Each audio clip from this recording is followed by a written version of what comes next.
Hi friends, crazy queen होय. काल तर मोठा गजबच झाला.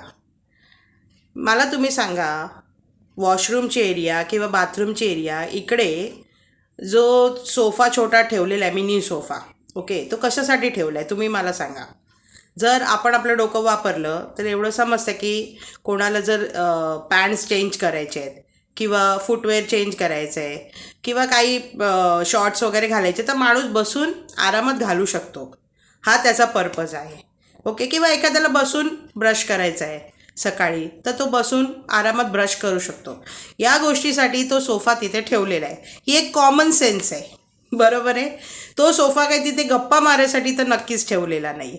हां, ऑफकोर्स तिकडे इंटरॅक्शन झाल्या पाहिजेत कारण तिकडे कॅमेराज आहेत, म्हणजे तिकडे इंटरॅक्शन्स होतात, ते टिपले जातात, हे बरोबर आहे. ओके, आता इथे सागर आणि सचिन हे तिथे सतत जाऊन बसून गप्पा मारतात.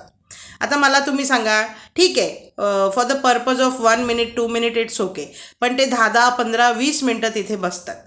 ओके, आता तिकडे ऑफकोर्स तिकडे जाताना प्राजक्ता बोलली किंवा ही बोलली, सोनाली बोलली की आम्हाला इनकन्व्हिनियन्स होतं तिकडे जाता येतं. आणि ऑफकोर्स जर तुम्ही महिला असाल तर तुम्ही विचार कराल तर मला पण वाटतं, मी जरी तिकडे असती तरी मला अनकम्फर्टेबल झालं असतं.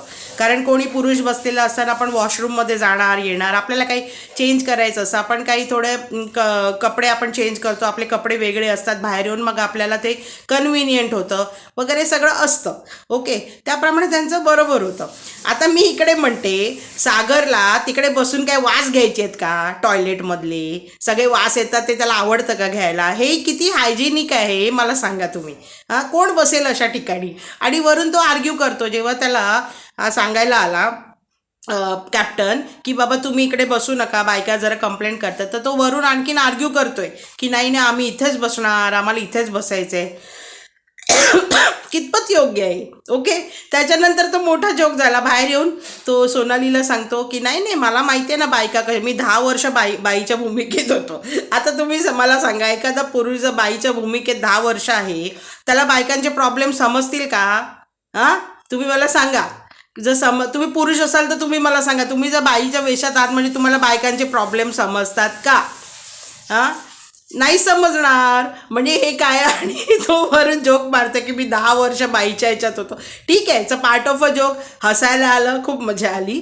पण जर प्रत्यक्षात बघितलं तर हे काही योग्य नाही आहे ना, की तू बाई झाला म्हणजे तुला बायकांचे प्रॉब्लेम कळतात म्हणून तू काही तिथे बसून टाईमपास करशील, बायकांनी यावं जावं.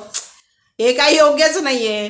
तेवढंच माझं म्हणणं आहे. आणि हे विडंबनात्मक मी बोललेले आहे. तुम्हाला काय वाटतं, हे योग्य आहे का? त्यांनी बसणं योग्य नाही आहे तिकडे, असं मला तरी वाटतं. तुम्हाला काय वाटतं कमेंटमध्ये सांगा. बाय.